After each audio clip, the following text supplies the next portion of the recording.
Halo teman-teman semua, selamat datang di Lembaga Bimbingan Belajar CIC Purwokerto. Gimana nih kabar kalian? Lagi pada sehat kan? Semoga lagi pada sehat semua, dan yang lagi sakit semoga segera diberi kesembuhan ya, amin. Ketemu lagi nih sama Miss Caca. Oh iya, untuk kali ini kita mau belajar bareng soal adaptasi. Kalian pernah dengar nggak sih kata adaptasi sebelumnya? Atau kalian pernah nggak sih lihat bunglon tiba-tiba berubah warna? Kayak gini. Ya misalnya awalnya hijau, tiba-tiba pas dia nempel di pohon pakis nih, tanaman pakis, tiba-tiba dia bisa warnanya berubah jadi putih kayak gini, mirip daunnya. Nah, peristiwa itu merupakan salah satu bentuk adaptasi yang dilakukan si bunglon terhadap lingkungannya. Gitu. Nah, jadi adaptasi itu apa? Adaptasi merupakan kemampuan makhluk hidup untuk dapat menyesuaikan diri terhadap lingkungannya dengan tujuan untuk bertahan hidup.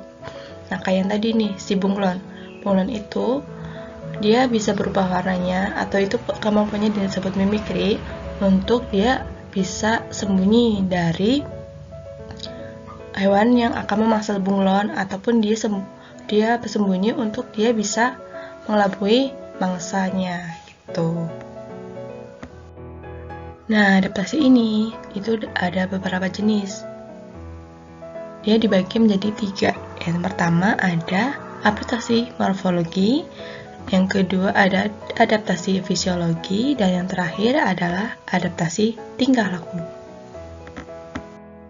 Oke, kita bahas satu-satu dulu ya. Kita mulai dari adaptasi morfologi. Nah, adaptasi morfologi merupakan penyesuaian diri bentuk tubuh atau alat tubuh agar dapat bertahan hidup di lingkungannya. Singkatnya, kalau adaptasi morfologi itu tampak dari luar, atau bisa kita lihat dari mata kita sendiri kalau bentuknya itu seperti apa gitu. Contohnya apa, Miss? Contohnya ini, burung elang. Kita bisa lihat dari gambar kan ya, bentuk paruhnya itu runcing dan ujungnya itu sangat bengkok dan tajam. Nah, di ujungnya. Selain itu, bentuk kakinya juga kuat dengan cakar-cakar yang tajam. Ini kenapa? Karena si burung elang ini memakan daging. Jadi dia suka makan ayam, itik atau sebagainya. Jadi dengan bentuk paruh dan kukunya yang tajam ini memudahkan dia untuk menerkam mangsanya itu. Selanjutnya ada bebek. Terlihat ya sangat berbeda bentuk paruh dan kakinya di burung elang.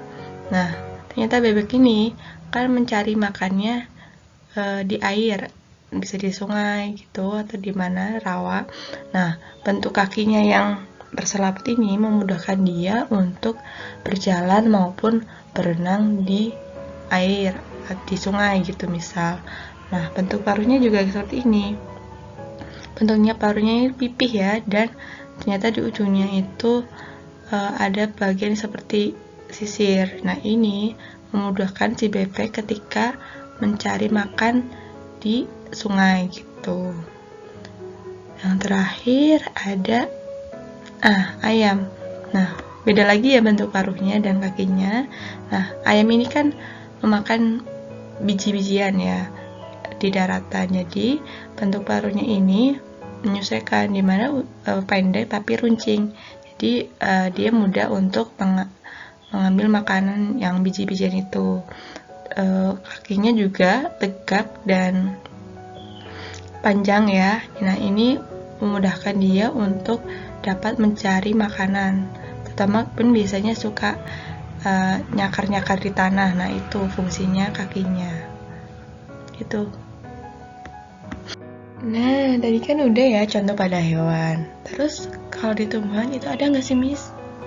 Ya, tentu aja ada dong. Contohnya adalah tanaman xerophyt. Tanaman xerophyt merupakan tanaman yang hidup di daerah yang kering atau tandus. misalnya di gurun. Nah, tempatnya pun panas ya. Nah, contohnya apa nih yang hidup di gurun? Contohnya adalah ini. Apa coba? Ya, tanaman kaktus. Terus bentuk adaptasinya gimana, Miss? Nah, yang pertama yaitu dia seluruh permukaannya dilindungi oleh lapisan kutikula atau lapisan lilin.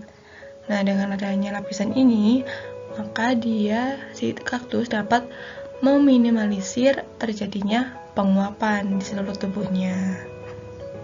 Selain itu, batangnya itu tebal dan terdapat jaringan spons untuk menyimpan air yang diperoleh.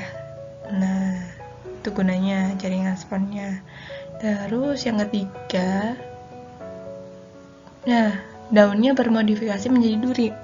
Nah, kebanyakan kaktus yang kita lihat masih ini kan, bentuknya nggak ada daunnya ya, paling duri kecil-kecil gitu. Nah, dengan adanya duri yang bermodifikasi menjadi duri, itu akan meminimalisir terjadinya penguapan. Karena duri kan kecil-kecil ya. Kadang-kadang nanti kalau misalnya bentuknya daun kan lebar, nah nanti bisa penguapannya banyak gitu. Terus yang terakhir adalah akar yang panjang. Nah, dengan akar yang panjang ini, maka kan dia bisa menjangkau banyak tempat ya, gunanya untuk mencari air. Jadi dia bisa mencari air seluas mungkin dengan akarnya yang panjang itu. Jadi kalau di tanaman xerophyll itu bentuk adaptasinya adalah untuk meminimalisir penguapan sedikit mungkin dan mencari air sebanyak mungkin ya, karena dia hidupnya di tempat yang kering ya, yang tandus, jadi kan jumlah airnya sedikit. Jadi gitu bentuk adaptasinya. Selain tanaman xerophyll, ada contoh lain nih, yaitu tanaman hidrofit. Tanaman hidrofit merupakan tanaman yang hidup di daerah perairan, misalkan di kolam, sungai, ataupun rawa-rawa. Contohnya adalah ini, eceng gondok dan juga bunga teratai. Nah, bisa lihat di gambar ya, itu dia hidupnya di daerah yang berair. Nah, terus bentuk adaptasinya seperti apa? Nah, kalau eceng gondok, dia itu memiliki tangkai daun yang mengembung dan berongga. Jadi dia bisa menyimpan udara di dalam tangkainya itu, sehingga dia bisa mengapung di permukaan air. Selain itu, daun pada eceng gondok sama bunga teratai itu lebar dan tipis. Nah, dengan daun yang lebar dan tipis ini, maka akan memperbesar penguapan yang terjadi di bunga maupun eceng gondok, sehingga dia itu tidak busuk walaupun dia hidupnya di daerah yang berair. Nah, itu tadi merupakan contoh adaptasi morfologi ya. Selanjutnya kita bahas ke pembahasan kedua, yaitu adaptasi fisiologi. Adaptasi fisiologi merupakan cara makhluk hidup menyesuaikan diri dengan suatu lingkungan melalui fungsi kerja organ-organ tubuhnya dengan tujuan bisa bertahan hidup. Nah, jadi kalau tadi morfologi itu lebih ke bentuk luar ya, atau fisiknya. Nah, kalau fisiologi itu lebih ke fungsi kerja organ-organnya. Contohnya adalah nih. Nah, sapi, domba ini merupakan contoh hewan ruminansia. Itu hewan yang pemamah biak, di mana dia memiliki salah satu bagian unik atau khususnya yaitu berupa rumen. Makanya namanya hewan ruminansia. Nah, bentuk adaptasinya adalah dengan dia memiliki yang namanya enzim selulase. Nah, enzim selulase ini akan mempermudah si hewan ini untuk mencerna polisakarida atau selulasa yang ada pada rumputnya, sehingga makanannya jadi lebih cepat dicerna oleh tubuh. Selain hewan ruminansia, ada contoh lain loh. Contohnya adalah ini, tanaman berbunga. Nah, tanaman berbunga pada suatu masa mesti akan mengeluarkan nektar yang beraroma khas sehingga menarik perhatian seperti lebah ataupun kupu-kupu, sehingga mereka akan datang dan hinggap di bunga dan terjadilah simbiosis mutualisme ya. Nah, selanjutnya ada ikan air laut. Nah, karena hidupnya di air laut menyebabkan tekanan osmotik si ikan itu lebih rendah dari tekanan osmotik air laut.